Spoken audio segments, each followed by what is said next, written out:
For Swan Soap, it's Bob Hope.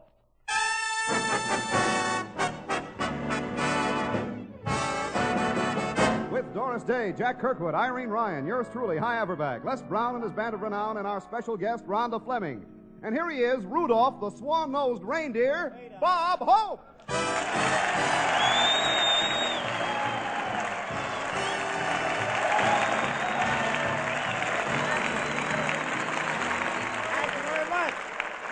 Thank you.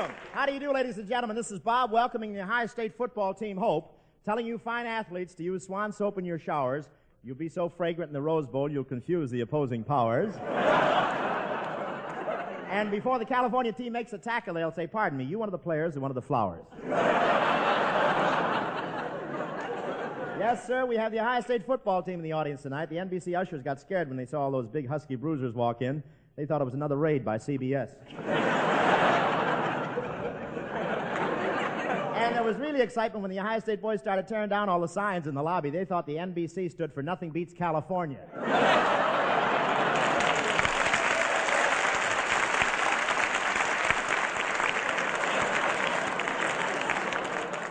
And are these boys rugged? I ate with them at the training table today, and they have a different way of passing things.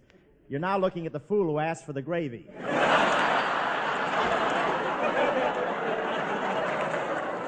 Isn't this a nice polka dot suit, huh? I played conference football, you know. Played conference, really I did. The coaches always held a big conference on how to keep me off the team. Really, I'd have been a great lineman except for the way I was built. When I crouched down, my weight was facing the wrong team.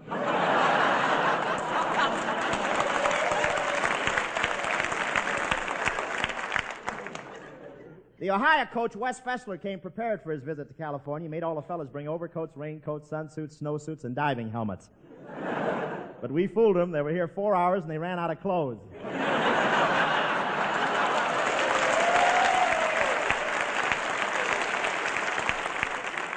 I won't say how much rain we've had over the weekend, but this year we're harvesting the oranges with nets.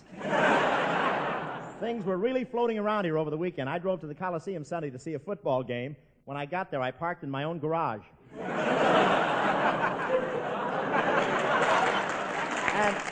And before the game, they tossed to see what team would have the Tide with it. Yes, sir, the Los Angeles Rams were playing the Philadelphia Eagles in the Coliseum, but after the first 10 minutes, it looked like the Long Beach Mud Hens playing the Signal Hill Gophers and the La Brea Tar Pits.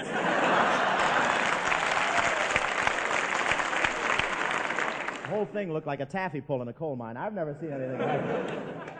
I was surprised to hear the Ohio State team is staying in Pasadena. Pasadena. Well, we all have to go sometime.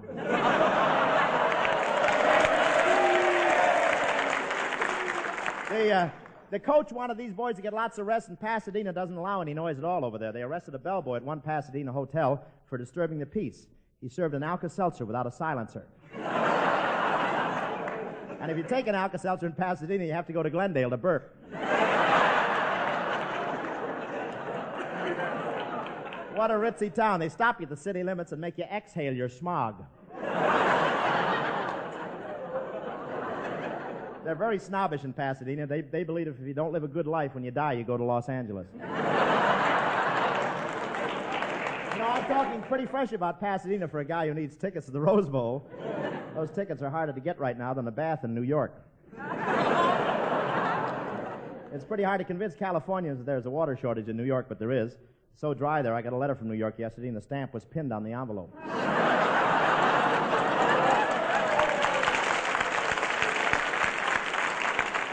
I hope they adjust that condition soon, because with the water shortage, people are drinking so much milk that last week on a New York farm, one cow turned to another and said, I hope this thing is over soon, dear. It's certainly been a long pull.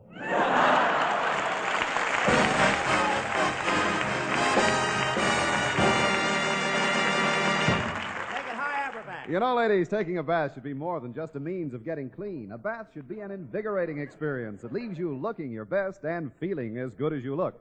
Well, that's the kind of bath you enjoy when you use Swan soap.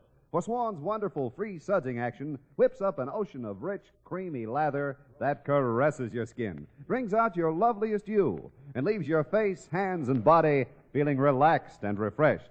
It's Swan's mildness and purity that makes this white floating soap a natural choice for baby's bath, too. and for washing your most delicate fabrics. But there's nothing delicate about Swan Soap's free sudsing action in the dishpan. It makes short work of dirt and grime. Gets you out of the kitchen in half the time. No wonder this miracle soap is an all-American favorite for all washing chores. Try it yourself. Get Swan tomorrow. The all-purpose soap with that wonderful free sudsing action for face, hands, bath, and dishes. Ladies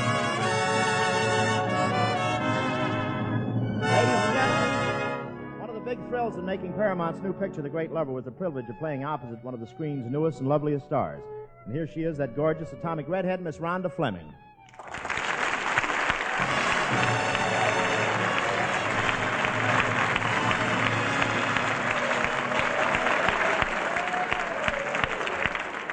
Welcome to our little swan bake, Rhonda. Well, thank you, Bob. That was a wonderful introduction, by the way. But why should I get all that applause? Well, the Ohio football team is in the audience. They know a good formation when they see one. Hiya, fellas. Gee, you're certainly a lovely vision tonight. With those green eyes and that red hair, you look like a traffic signal. A traffic signal? Uh-huh. Well, it's lucky for me your age put you in the safety zone.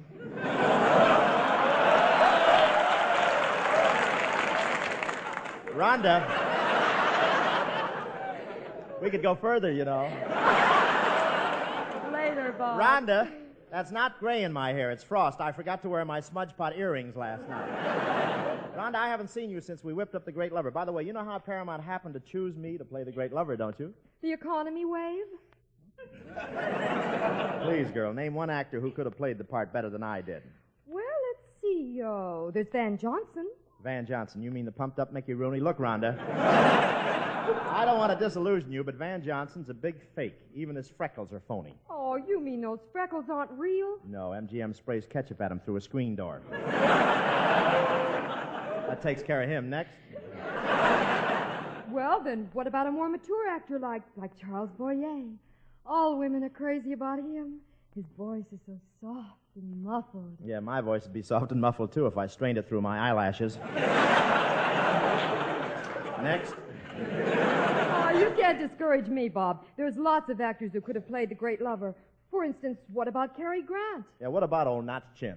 Bob, there's a dimple in his chin, and I love it. Dimple. I've got the same thing 3 inches higher, and they call it a hole in my head.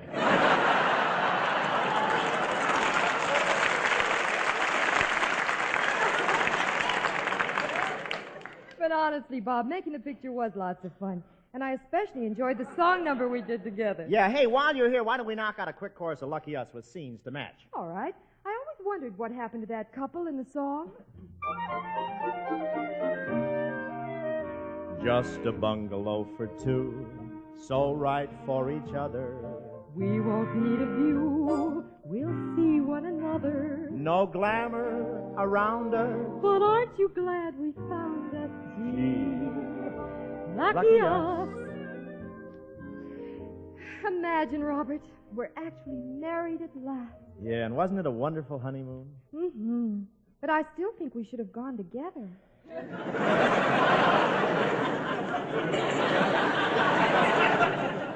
Well, this way it saved one bus fare, but I don't care. I don't care if we're broke. Whenever I feel real blue, I just sing a song. Just a bungalow for two, homes are right for each other. You shut up in there! Oh, that nasty old man next door. He's always complaining. Don't pay any attention to him. Just remember that Ooh is my itsy-bitsy little Snuggamuggums, and my Snuggamuggums is the prettiest girl in the block. Ah, you mustn't say pretty things like that, Poppy. You'll turn Snookums' head. Never mind Snuggum's head, you're turning my stomach.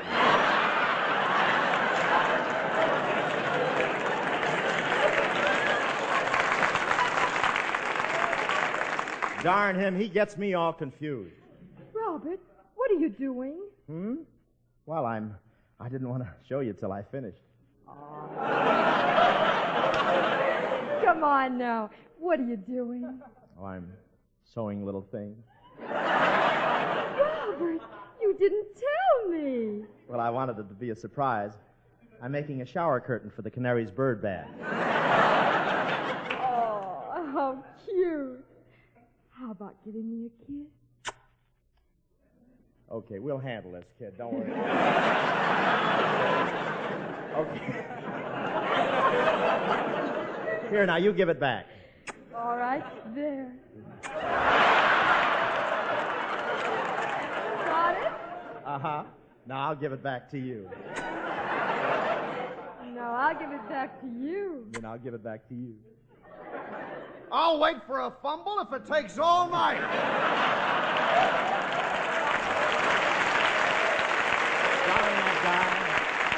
So we won't eat crepe, Suzette. They make you so weighty. We'll eat what Grandma ate. She lived way past 80. No pheasants in brandy. No pills we must keep handy. Gee, lucky us. Now let's look in on the same couple. They've been married now for 10 years. Boy, are you hopeless. Oh, shut up, fathead.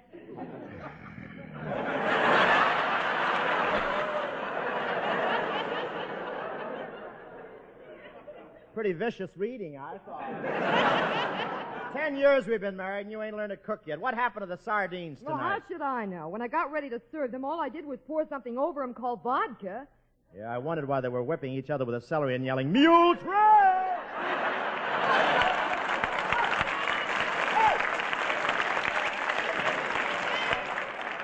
Oh, I don't know why I ever married you in the first place. Are you kidding? We've been married 10 years. You still don't know how to cook. What's wrong with my cooking? Well, you shouldn't be so careless with the ingredients. Yesterday I found a razor blade in the biscuits. Did you really? Yeah, now I'm worried. The Cocker Spaniel's missing.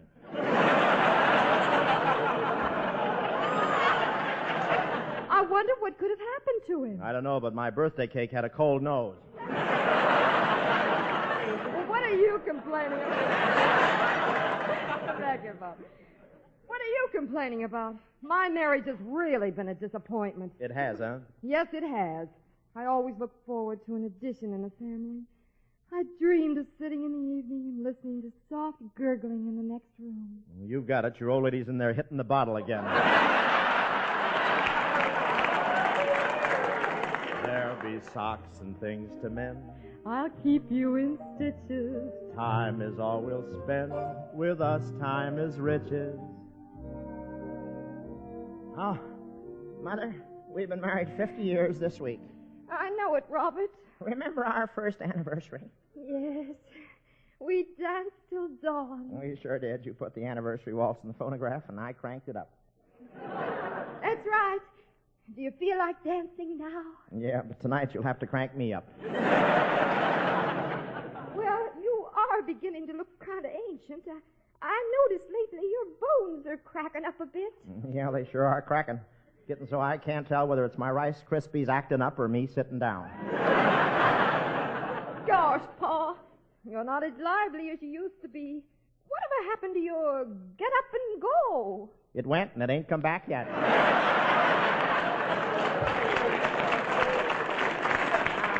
Don't bother me for a few minutes, Ma. I'm kind of busy here. I'm writing a letter, and if I get the right kind of an answer, they'll be calling me the great lover again. You mean you're asking Santa Claus for some celery tonic? No, I'm writing to Alvin Barkley for advice. So happy, so humble, too much in love to grumble. Gee, lucky I.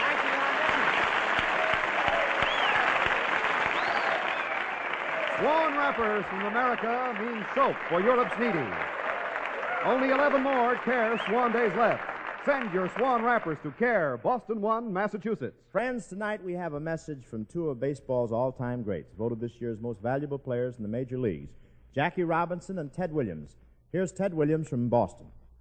Tomorrow, most of you youngsters all over the country are starting your Christmas vacations. I know you'll have it all over the kids in Europe because there's a desperate shortage overseas of everything. Not just Christmas presents, but the very necessities of life. Food and clothing and even soap. I'm sure I don't need to remind you that Christmas will mean a lot more to you if you give as well as receive. And take it from me, you can help plenty during these next few days before Christmas. And now, I want to wish all you boys and girls a very Merry Christmas, and I know you'll get in there and pitch. Thanks, Ted Williams. And here's Jackie Robinson from New York. Fellows and girls, you can make Christmas a lot brighter for those needy kids in Europe just by spending a few hours of your Christmas vacation collecting Swan wrappers from your family, friends, and neighbors, and mail them to CARE, Boston 1, Massachusetts. Soap may not sound like much of a Christmas present to you, but to those kids in Europe, it may mean the difference between sickness and health. And believe you me, the pleasure you'll get from helping boys and girls less fortunate than yourselves will give you a bigger bang on Christmas morning than all the presents in the world. Thank you, Jackie Robinson. Remember, send Swan wrappers to CARE, Boston 1, Massachusetts. Because for every 2 wrappers sent in, CARE will speed a cake of Swan soap to some needy youngster overseas. Here's Les Brown and his Subjects of Petrillo bringing Warner Brothers' Reason for Mistletoe. Our lovely queen of melody, Miss Doris Day, ladies and gentlemen.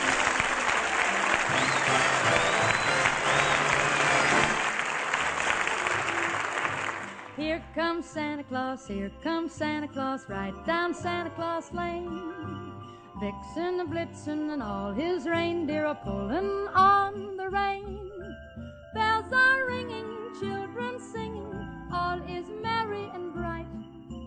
Hang your stocking, say your prayers, 'cause Santa Claus comes tonight. Here comes Santa Claus, right down Santa Claus Lane. He's got a bag that is filled with toys for the boys and girls again. Hear those sleigh bells jingle, jangle, what a beautiful sight. Jump in bed, cover up your head, 'cause Santa Claus comes tonight. Santa Claus comes tonight.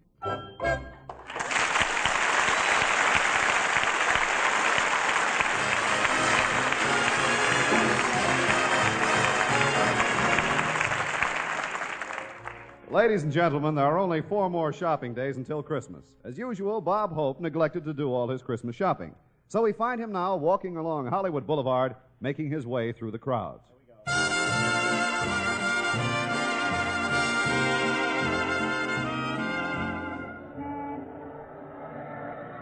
Gee, what a sight Hollywood Boulevard is. People milling around, sirens going, cops arresting pickpockets, streetcars bumping into automobiles, automobiles bumping into pedestrians, and above it all, a loudspeaker playing a record of Some Enchanted Evening. Well, I'd better get over to the store and... Oh, hello, Bob. Oh, hi, Doris. What are you doing up on Hollywood Boulevard? Well, I just have one more present to buy, and it's pretty tough making a choice because this guy I have to buy it for has such perfect taste. He's so discriminating, such a man of the world. Well, who is this guy? Me? What would you suggest, Doris? How about a full-length mirror?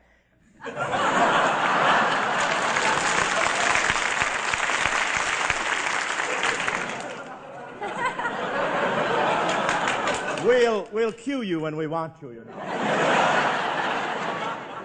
No, I've got a full-length mirror, Doris. I've got one of those already, and it's got a special attachment. A special attachment? Yes, every time I look at myself, a hand comes out and slips me a note that says, "Oh, you beautiful doll."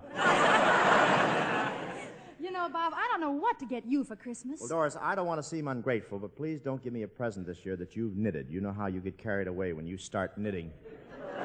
Oh, was the sweater I made for you last year too big? A little bit, but it came in handy. I now have the only Buick in town with a turtleneck slip over it. Well, Paramount gave me the measurements.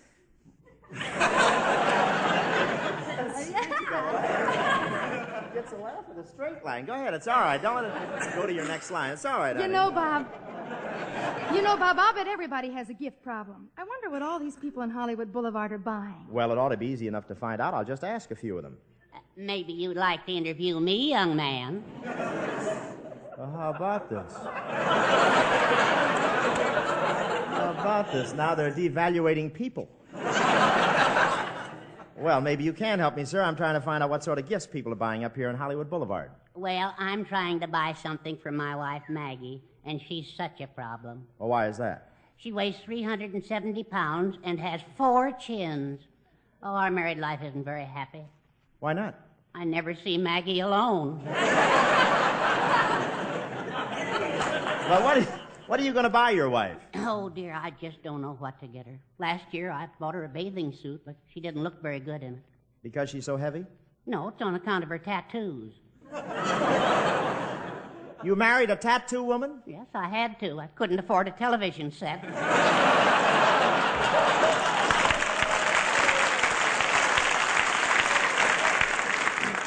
But we almost got a divorce. Why? I'd seen the picture before.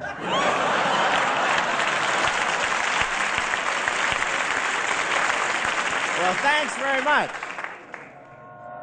Gee, there's a lot of people up here on Hollywood Boulevard. I wonder who I ought to talk to next. Oh, here comes someone. It's a woman. I think it's a woman. Hello, Mr. Ho. I was wrong. It's Irene Ryan.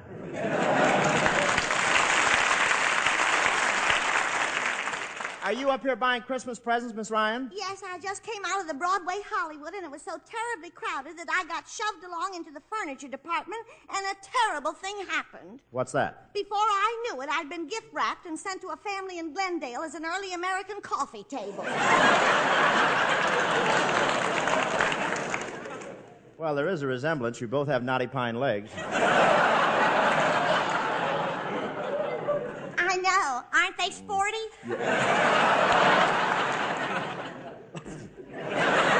Well, I guess you're happy that you've got all your Christmas shopping done, huh? Oh, no, I'm not happy at all. I just hate the idea of being away from my folks at Christmas. I'm especially homesick today because I just got a letter from my mother. From your mother? Yes. I've got the letter right here. She writes to me, Dear George. Dear George? Yes. I always wore my brother's hand-me-down clothes, and we never got around to telling Mother.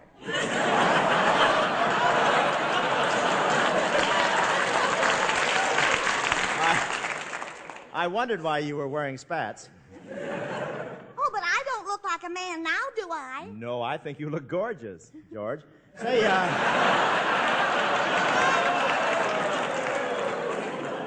worked that out pretty well, you know. Go on with the letter, Miss Ryan. Okay. The letter says, well, it's Christmas time again, and we certainly do miss you. Here at home, we have the usual cold weather. The snow and ice brought on an annual attack of lumbago. It's a little better now, but I still have a terrible pain in the neck. That reminds me, how are you, dear? Gee, it's lonely without you at Yuletide season.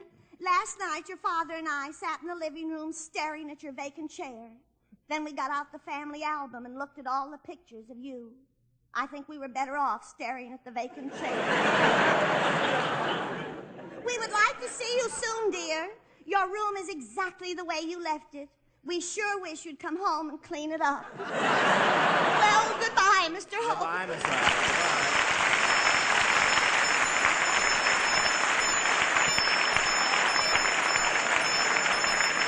Say, there's that Santa Claus I've been seeing on the boulevard lately. Think I'll go over and talk to him.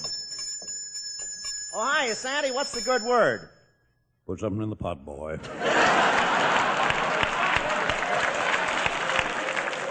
Well, how you feeling tonight, Santa? Oh, miserable, boy, just miserable. I'm so miserable I could be the West Coast distributor for misery. I caught an awful cold last night. Merry Christmas, everybody. You have got a bad cold. Yeah, I wouldn't have caught this cold if people would only learn. Learn what? To cover a man up after he's been thrown out of a saloon.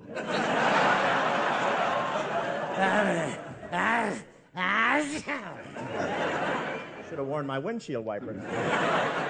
I could have had double pneumonia. Really? Yeah, but I didn't want to make a pig out of myself. Yeah.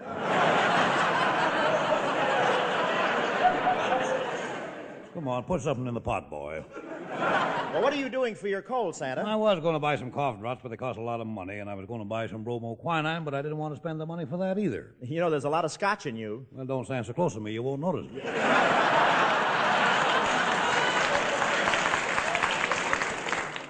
Say, look, I've been asking people along the boulevard about their Christmas shopping. Are you buying any presents this Christmas? Oh, yes. I was trying to get something for Mom, but she's so hard to buy for, you know. Pop gets her everything. Why, is he wealthy? No, he's a shoplifter. When he walks out of the May Company, the whole left side of the building sags. Merry Christmas, everybody. Merry Christmas, everybody. Well, Bing Crosby.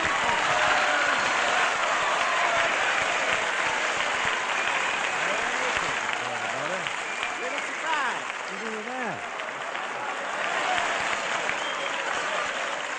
Beach Hey. California he's wearing there. You want to get killed? How are you, Dad? Nice of you to drop in.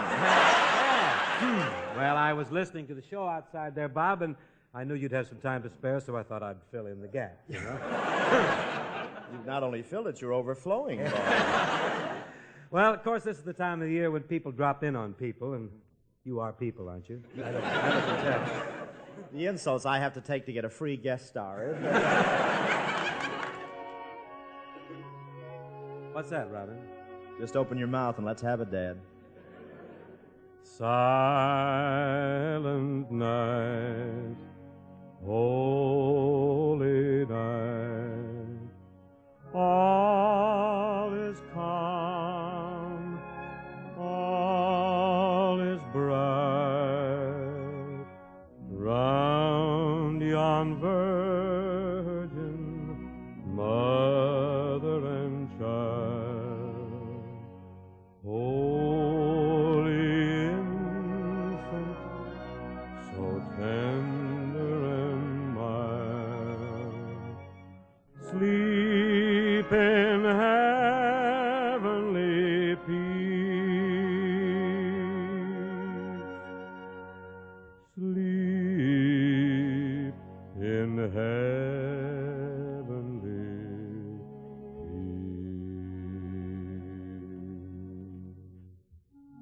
Yes, sir. What a fortunate family the Crosbys are to be able to sit around the tree on Christmas Eve and sing the carols with Tin Pan Alley's St. Nicholas, the one and only Dare Bingle. You know, every Christmas my kids, Linda and Tony and Nora and Kelly, throw it in my teeth. Daddy, why can't you sing like Mr. Crosby? That's very gracious of you, Robert, but when Gary, Dennis, Philip, and Lindsay gathered to sing the carols, I want to tell you I'm just the fifth in the foursome. Besides, on Christmas Eve, the gang discussed matters of far greater importance than Daddy's music. And don't we all? You know, on Christmas Eve, our thoughts and our thanks go out to the mothers and dads of more than 300,000 young men who traded their lives for our freedom, and to the thousands of their buddies who'll be spending another Christmas in our veterans' hospitals. Do you mind if I throw in something personal here, Robert? This is the time for it, Harry. Well, Bob, when a Hope and a Crosby get together, things usually get a bit zany. But crowding Christmas as we are, I'd like to take my hair down. Up, no cracks here. And tell you very sincerely, Santa Claus couldn't bring me anything I value more dearly than a lifelong lease on the good fortune that has given me so many good friends. It's wonderful. Sign right here. I'll go for that. Merry Christmas, Bing. Merry Christmas, Bob. Merry Christmas, Merry Christmas, friends.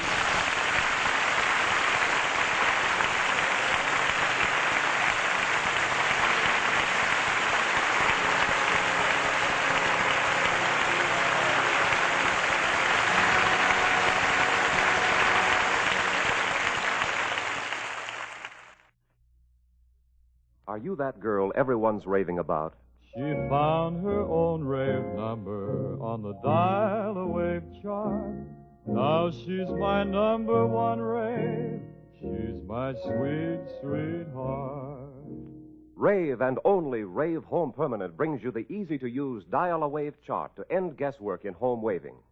A flick of your finger and there's your rave number, your personal guide to the perfect wave for your kind of hair. So fast, yet so sure, Rave Home Permanent gives you exactly the amount of curl you want, long-lasting yet more natural from the very first day.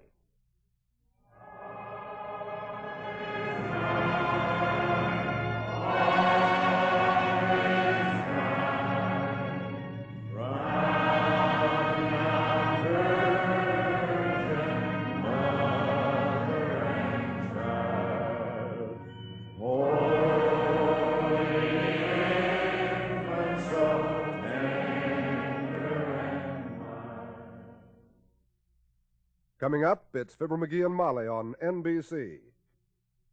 KFI and KFI-FM Los Angeles.